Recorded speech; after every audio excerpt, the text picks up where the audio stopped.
예, 이제 오늘 말라기입니다. 그래서 처음 이제 성경 공부 처음 초신자들 새가족들 성경 공부할 때 구약의 마지막 책을 말라기다라고 이렇게 제가 가르칠 때 이 말라기쯤 오면 이제 다 말라버린다, 이제 끝난다, 이제 그렇게 이제 암송하 그렇게 외우도록 이해하도록 제가 그렇게 말을 합니다. 그런데 이 말라기 뜻은 진짜 말라버리는 게 아니고 뜻은 전혀 다릅니다. 나의 사자. 하나님의 사자, 하나님의 메신저 뭐 이런 의미가 되는 거죠. 그래서 오늘 말라기 이제 구약이 끝납니다. 자, 창세기 1장 1절부터 시작해서 이제 이번 주간에 특별한 일이 없으면 구약이 끝나고 마태복음으로 갈 건데요. 어떻게 보면 또 이번 주가 이런 우리가 성경 읽는 이 주간으로 보자면은 역사적인 한 주간입니다. 그죠? 감동이 없으니까 문제예요, 이게. 가만히 보면 이럴 때는 감동이 와야지. 야, 우리가 창세기부터 이 말라기까지 시편을 거쳐서 이사야를 거쳐서 에레미야를 거쳐서 말라기를 거쳐서 이제 드디어 신약으로 가는구나. 뭔가 감동이 와야 되는데 여러분들이 이 이사야로부터 말라기가 설교 준비를 해보면 감동이 올 거예요.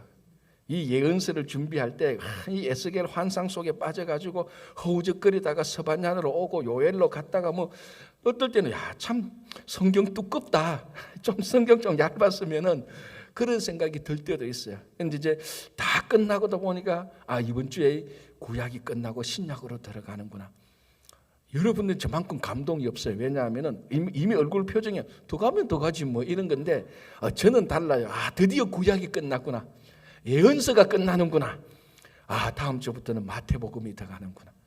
훨씬 더 제가 설교하기도 쉽고 여러분들도 익숙해 하는 내용들이니까 고개를 끄덕일 수도 있고, 그래서 이제 말라기가 시작되고 이번 주에 구약이 끝났을 때 이렇게 말할 때 여러분들도 끄덕이면서 감동이 와야 야, 드디어 구약이 끝났구나 뭐 이런 게 있어야 되잖아요. 책을 한 권 읽어도 야, 드디어 내가 책을 한 권 읽었구나.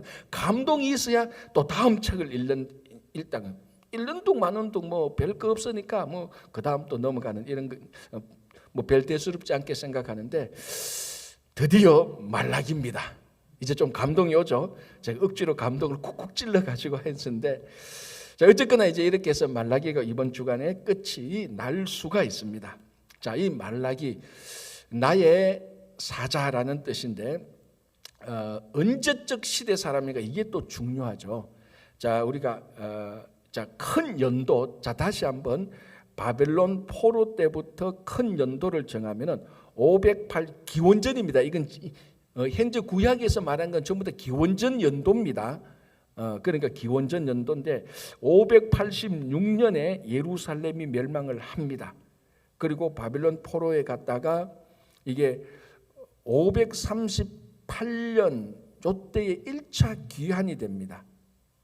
그리고 이제 1차 귀환 때 누가 돌아오죠? 이게 이제 계속 듣고 난 다음에 헷갈리는데 또 들을 때는 알아야 됩니다. 1차 귀환 때는 스룹바벨과 여호수아가 1차 귀환을 하게 됩니다. 1차 귀환을 하자마자 바로 성전을 건축합니다. 사실은. 왜냐하면 바벨론 포로 동안에 그만큼 성전에 대한 열망이 가득했기 때문에. 그래서 스룹바벨하고 여호수아가 와서 538년, 이게 다 기원전입니다. 538년에 성전을 건축 재건을 했지만 이 사마리아 사람들, 기존에 그 가나안 땅에 살고 있던 사마리아 사람들이 우리말로 하면 텃세를 부리는 거예요. 쉽게 말하면 성전을 지어도 우리가 짓지 너희들이 왜 짓느냐, 이제 이런 식인 거죠. 그러니까 1차 기한자들이 와서 그 있는 사람들하고 이제 갈등이 생기는 거예요. 사실은 우리말로 하면 정치적인 용어로 하면 누가 이제 주도권을 지냐, 그 싸움인 게 어떻게 보면. 그러나 그쪽에 있었던 사람들은 성전 지을 마음이 없으니까 어쨌거나 돌아온 사람들이 성전을 지으려고 했지만 이 사람들이 성전 재건을 방해해서 멈추게 됩니다. 그죠? 그래서 성전이 한 17년, 18년 황폐하게 되어져 있습니다. 자, 그때 나타난 인물이 누굽니까? 학개가 먼저 나타나. 학개가 520년경에 나타나서 야, 너희들이 성전을 황폐하게 해놓고 너희들은 잘 먹고 잘 사느냐? 너희들은 수고하느냐? 잘 먹고 잘 산다고 수고해본 데는 아무것도 없지 않느냐? 우리 인생이 왜 이러냐? 우리 다시 성전을 재건하죠. 그래서 520년에 성전을 재건하기 시작해서 516년에 제2성전이 완공됩니다. 4, 5년 만에 완공돼요. 되게 빨리 했죠. 왜? 2차 성전은 사이즈가 작았잖아요. 작았으니까 빨리 건축할 수도 있었던 거예요. 그때 이제 제가 학계 스가랴 말할 때 그 제1성전을 보았던 아주 얼마 남지 않은 원로들이 그걸 보고 무척 마음에 서운했죠. 1성전, 2성전 비교해 보니까 사이즈가 너무 적어서 또 그러다 보니 또 이게 또 부작용이 일어나서 어떤 사람은 또 컴플레인트하고 자 그리고 어쨌거나 이게 그래서 520년에 시작해서 516년에 제2성전이 완공됩니다. 그러니까 520년, 516년 요 사이에 학개와 스가랴가 같이 사역을 합니다. 같이 사역하면서 성전을 재건하라. 그렇게 해서 성전을 재건합니다. 자 그리고 난 다음에 제2성전이 516년 요 연도는 중요해요. 외우기가 쉬운 게 516년이 왜 외우기가 쉽겠어요? 여러분들 516으로 외우시는구나. 제가 또 하나 배웠어요.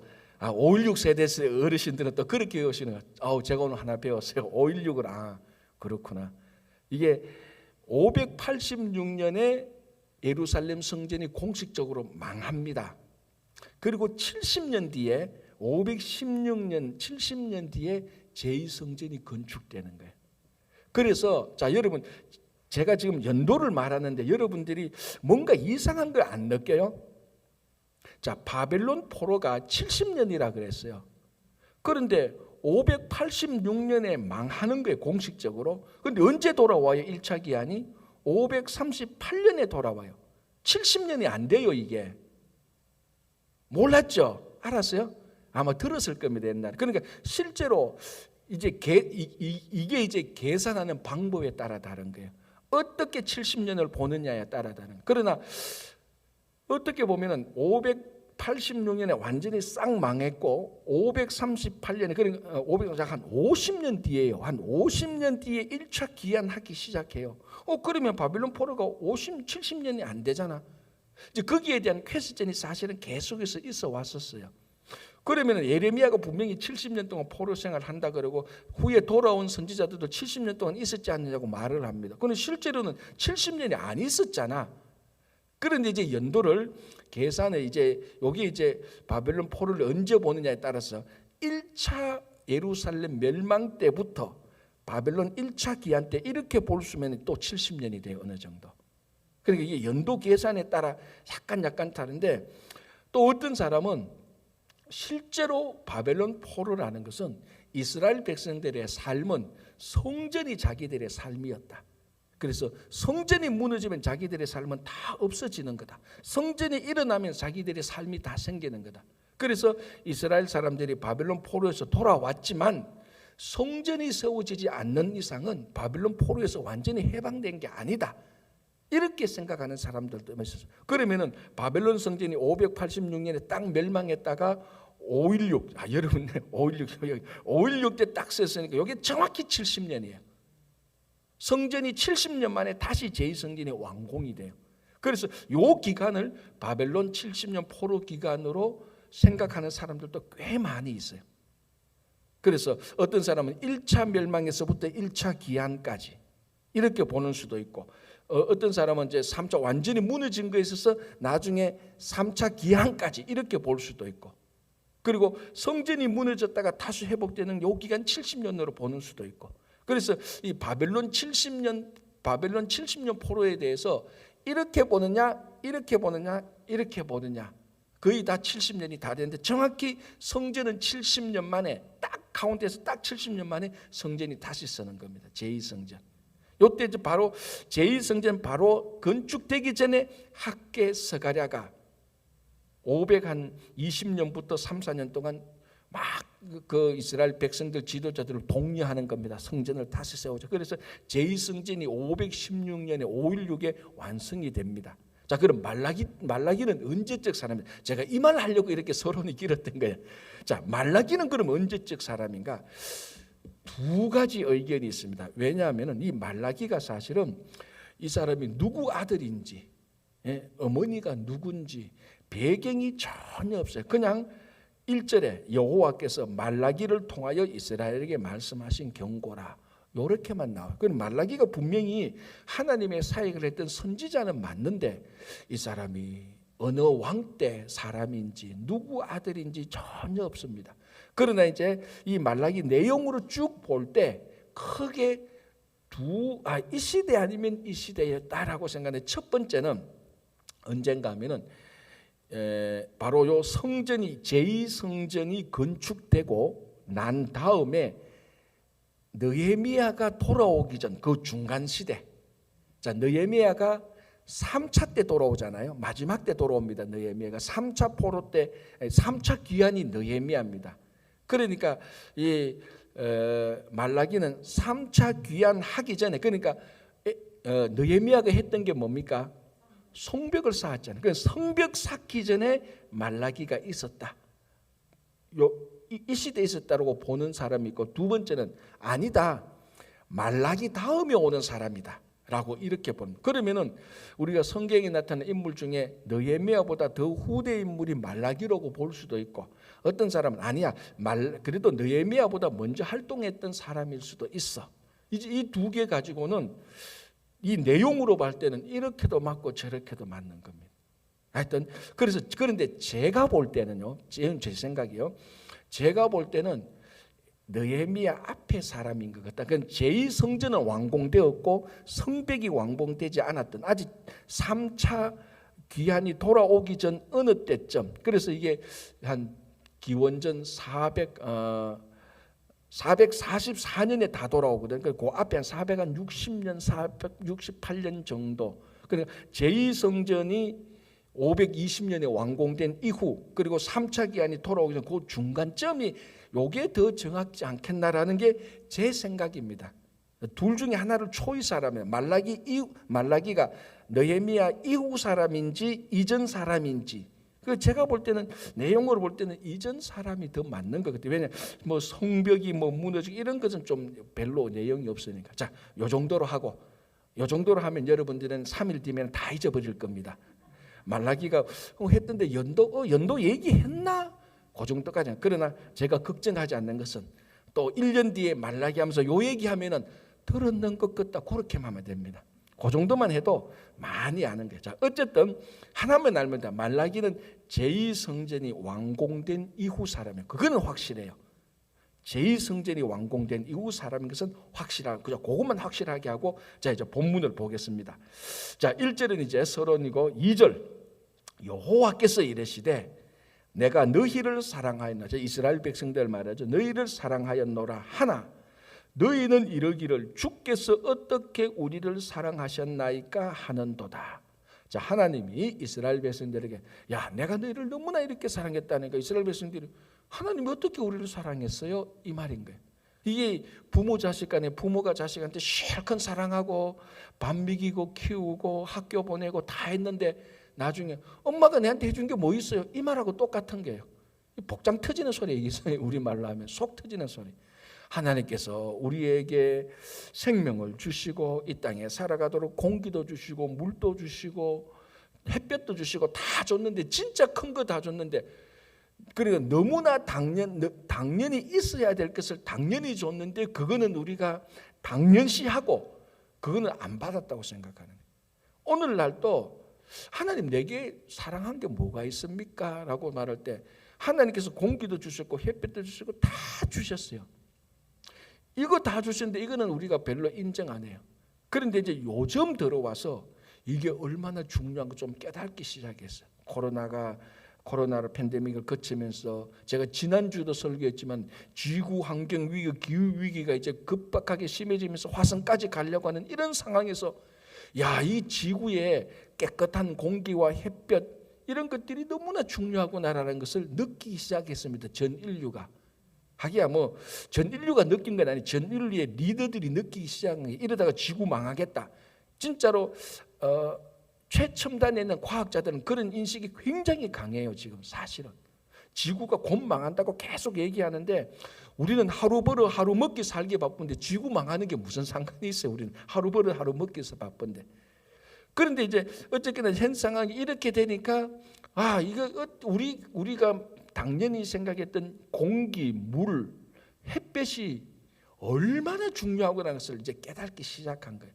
이게 지금 위기가 닥치니까 지구에서 우리가 얼마나 더 살게. 그래서 여러분, 지구의 이제 과학자들에 의하면은 지구의 나이를 24시간으로 따지면, 지금 지구의 나이를 24시간에 비교하면 지금 지구가 몇 시간에 있는 줄 압니까? 23시간 57분 58분에 있대요. 그러니까 지구의 나이를 한 하루로 본다면은 지금 지구가 어디까지 왔느냐? 밤 11시 57분 58분에 와가 있다. 한 2분 3분만 되면 지구는 끝난대요. 그게 지금 과학자들이 지구의 생태계와 환경을 다 조사해 보니까.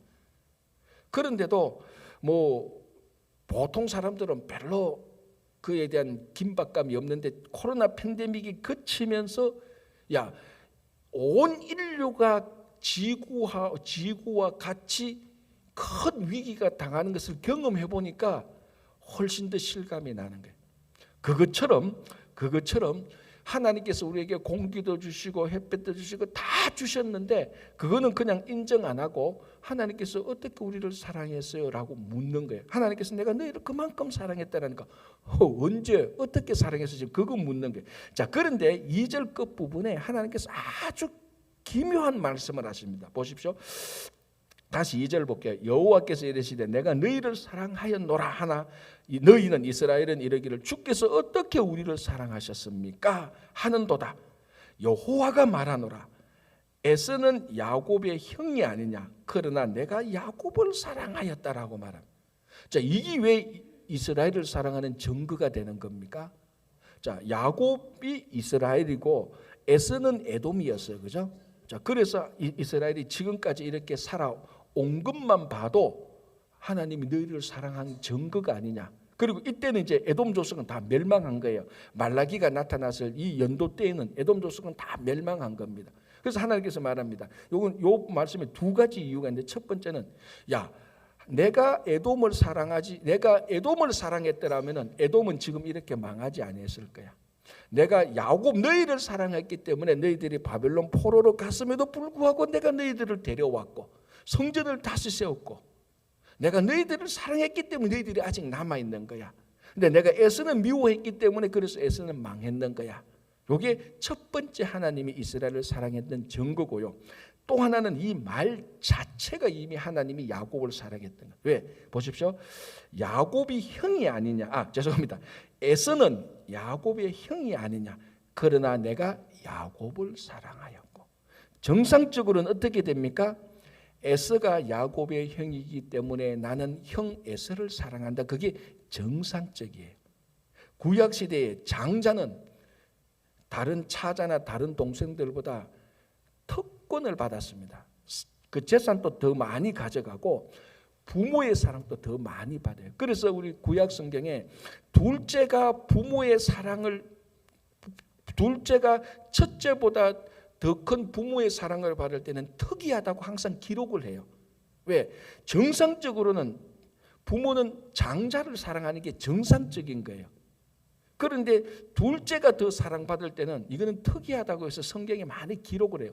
가장 대표적인 게 야곱도 맞고, 우리가 야곱의 12아들 가운데서도 첫째 르우벤보다는 그 야곱은 11번째 12번째를 더 많이 사랑했고, 첫째는 당연히 사랑을 받아야 되는 겁니다.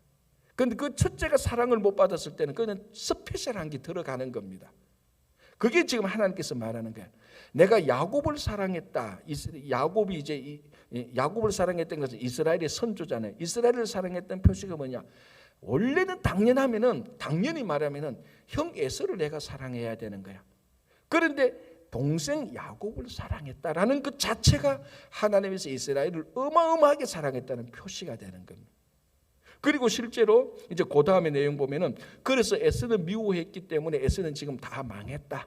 이제 그게 3절, 4절, 5절이 나오는 겁니다. 자, 이게 오늘날 우리하고 똑같죠. 하나님이 내가 너희를 사랑했다니까, 하나님 내 살아가는 꼴을 보십시오. 이게 뭐 사랑하는 꼴입니까? 내가 집이 있습니까? 절이 있습니까? 내가 뭐 형편이 나아졌습니까? 내가 뭐 출세를 했습니까? 하나님께서 날 사랑했다면 내가 출세하고 성공하고 집도 있고 뭐 좀 우리만은 본때 나게 살아야 하나님께서 내 사랑했던 표시 아닙니까? 이렇게 말하는 생각하고 똑같은 거예요. 자, 우리 주변에 실제로 그런 사람들은 꽤 많아요. 아이, 형제님, 그래도 하나님께서 복 받은 거 아닙니까? 속으로 내가 하나님께 복 받은 게 뭐였어? 내보다 예수 안 믿는 사람, 내보다 더 잘 믿는 사람, 예수 안 믿어도 더 잘 되는 사람인데 그 사람하고 비교하면 내가 뭐 하나님께서 내가 뭐 특별히만 사랑했다는 것을 느끼지 못하겠다는 그런 사람들이 꽤 많이 있습니다. 지금 그게 이 본문하고 똑같은 거예요. 하나님이 나타나서 내가 너희들을 사랑했다라니까 하나님 우리 사랑한 게 뭐예요? 우리 사랑한 게 요것밖에 안 돼요? 성도들이 하나님께서 나를 사랑했다면 내가 지금 뭐 세상 사람보다 훨씬 더 높은 위치 잘 돼야 되는 거 아닙니까? 라고 은근히 반문하는 우리 태도하고 똑같은 거예요. 그러니까 우리가 늘 어떻게 생각하는가 하면은 하나님의 사랑이 우리가 세상적으로 반드시 잘 돼야 된다고 일치시키는 경향들이 굉장히 많아요. 물론 하나님이 우리를 사랑한다면은 세상적으로 잘되게 사랑하는 그런 인도의 길이 훨씬 더 많은 건 사실이에요. 기독교 역사를 쭉 볼 때 하나님이 우리를 사랑하는데 하나님이 사랑하는 자가 늘 세상에서 다 꼬로박느냐 그런 건 아니잖아요. 그러나 하나님의 사랑이 세상적 성공하고 반드시 일치하는 것은 절대로 아니에요.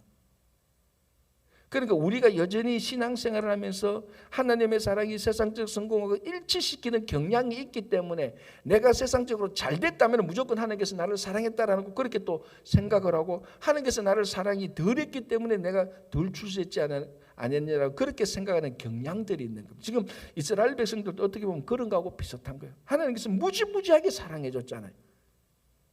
바빌론에서 포로된 것까지도 다 하나님께서 건져주시고 요 앞에 학개서가랴를 보내서 성전을 다시 다 재건하시고 구약 성경에서는 끊임없이 하나님은 이스라엘이 하나님을 섬기도록 하나님과 관계를 맺도록 하나님께서 인도해 주셨어요. 끊임없이. 근데 그거는 별로 생각하지 않는 거예요. 오늘날도 우리는 똑같습니다. 우리가 하나님께서 우리를 끊임없이 인도해 주셨기 때문에 우리가 하나님하고 관계를 맺고 있는 겁니다. 그거 하나님께서 우리를 사랑하지 않았다면 우리는 이미 세상에 다 나가서 하나님을 알지도 못하고 하나님을 경시했던 사람들 중에 들어갈 거예요.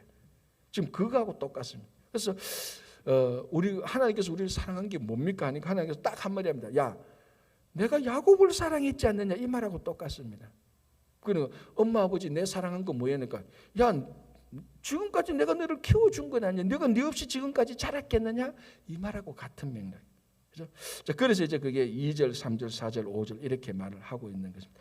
자, 6절은 이제 그 당시 역사적인 현실을 이제 말라기 선지자가 이제 지적을 하는 겁니다.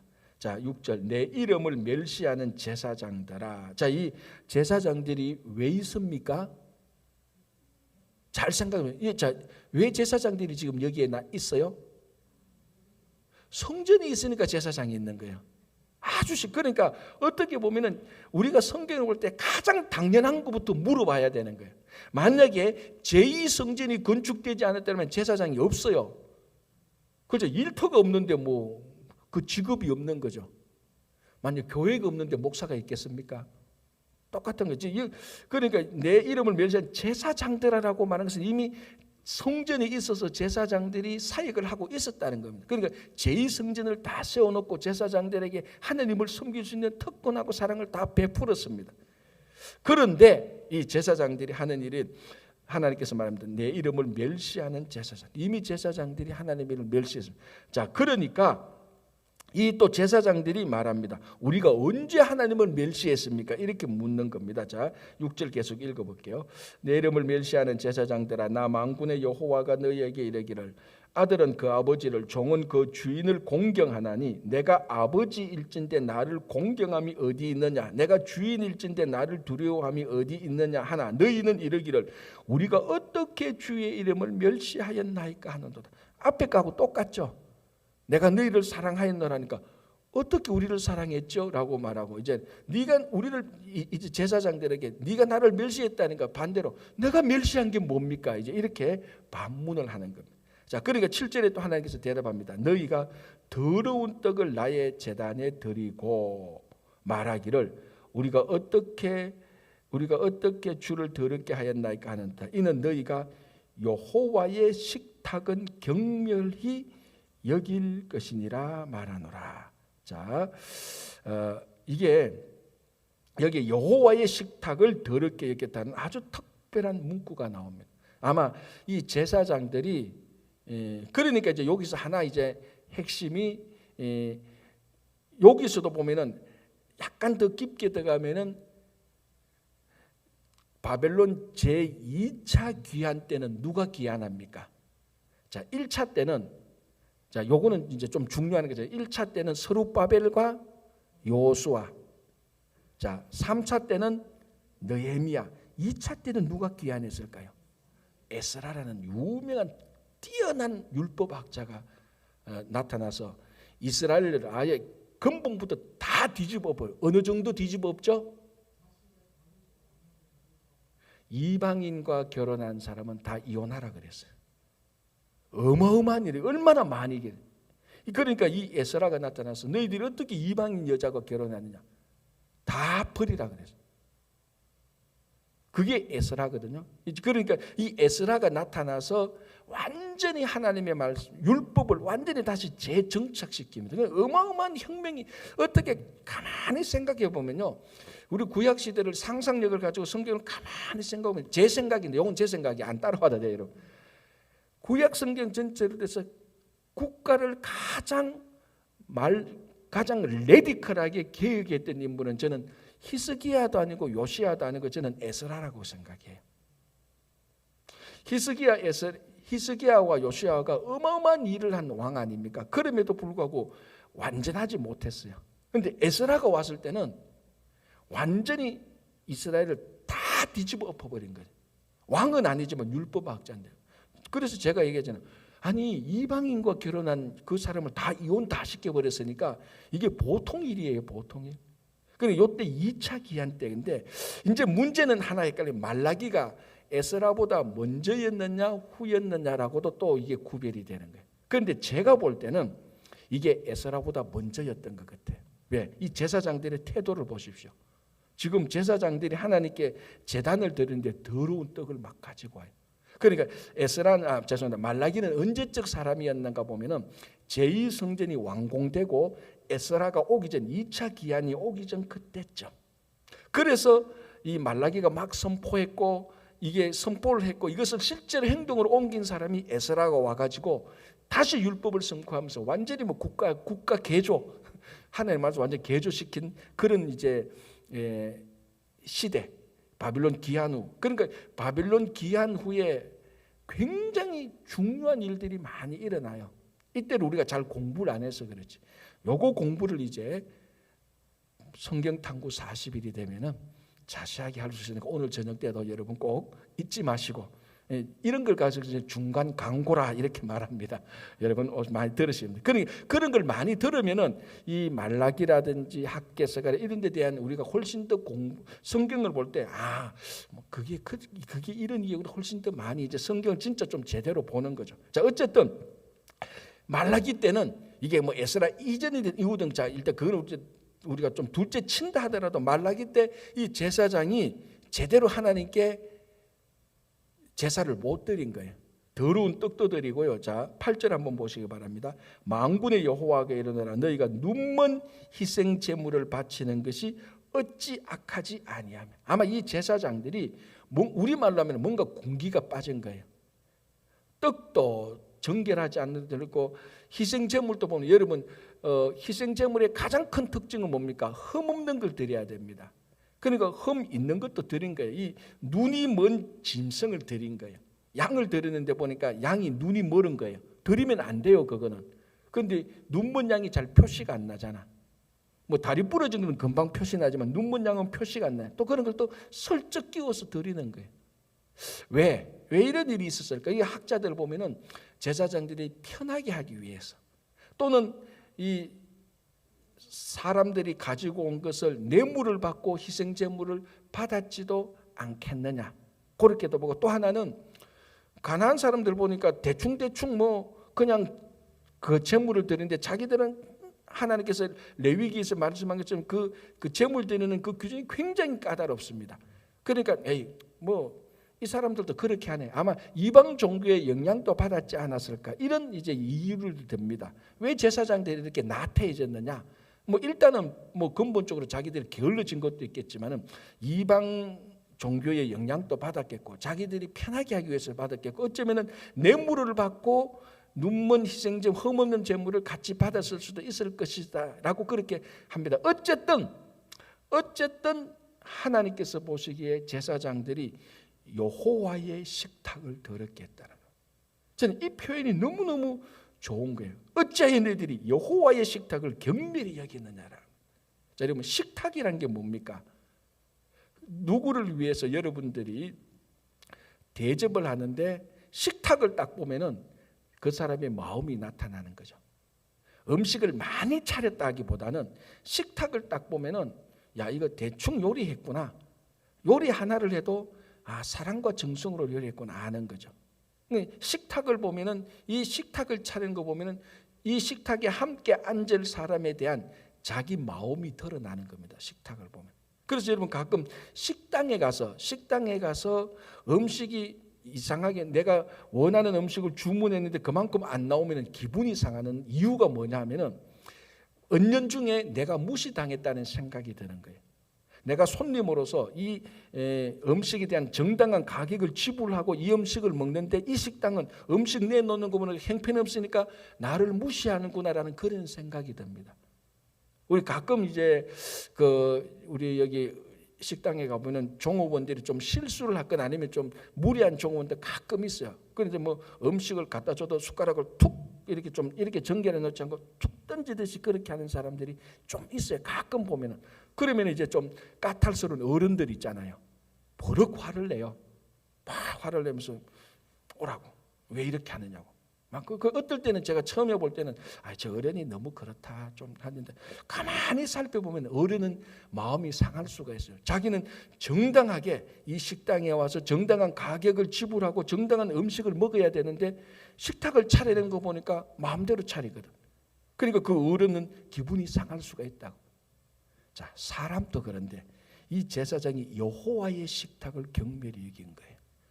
하나님께서 그에 대해서 화가 난 겁니다. 그래서 이렇게 말합니다.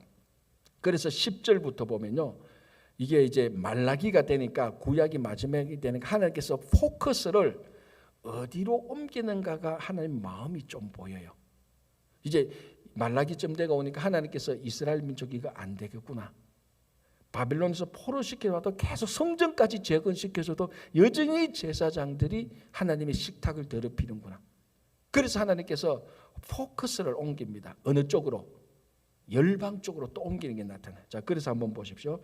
11절, 만군의 여호와가 이르노라, 해 뜨는 곳에서부터 해 지는 곳까지의 이방 민족 중에서 내 이름이 크게 될 것이라. 각처에서 내 이름을 위하여 분향하며 깨끗한 제물을 드리리니 이는 내 이름이 이방 민족 중에서 크게 될 것이라. 이거하고 똑같아요. 이 식당에 가보니까 음식도 이상하게 나오고 처음부터 태도, 다음부터는 이 식당 안 가, 다른 식당에 가는 거예요. 거기 가니까 손님을 잘 정성스럽게 맞은 음식 하나를 내줘도 깨끗하게 내죠. 지금 하나님께서 식탁을 바꾸는 거예요. 이스라엘 백성들한테 식탁 이제 안 받아요. 너희들은 더럽게 했구나. 이방 민족에게 가서 식탁을 받기 시작합니다. 이게 이제 무엇이 지금 어떤 뉘앙스가 납니까? 하나님께서 신약의 예수님을 통해서 온 열방을 구원하시겠다는 이제 그런 흐름이 보이기 시작하는 거예요. 낌새가 보이는 거예요. 제2차 성전까지 건축해 줬는데도 제사장들이 여호와의 식탁을 더럽혀요. 하나님께서 이제는 안 되겠다는 거예요. 이제는 안 되겠다. 이방 민족 가운데 내 이름을 크게 하겠다라고 얘기합니다. 자, 12절, 그러나 너희는 말하기를 여호와의 식탁은 더러워졌고 그 위에 있는 과일 곧 먹을 것을 경멸히 여길 것이라 하여 내 이름을 더럽히는도다. 계속해서 내 이름을 더럽히는다고 하나님께서 이방 민족들에게 하나님의 이름이 드러날 것을 이제 예언하고 있습니다. 말라기가 마지막에. 자, 우리 오늘 1장을 이렇게 보면서 내 삶을 통하여서 내가 혹시 하나님의 식탁을 더럽히고 있지는 않은가? 내 자신이 하나님의 식탁이에요. 사실은 내가 하나님께 드리는 산 제물로 드리니까 하나님께서 나를 받을 만한 제물인가? 하나님께서 나를 보시기에 거룩한 식탁으로 여기는가? 내 삶을 볼 때. 그래서 여러분들 오늘 하루도 정말 하나님께서 귀하게 보시는 그런 구별된 삶을 살아가신 하루가 되기를 바랍니다. 기도하겠습니다.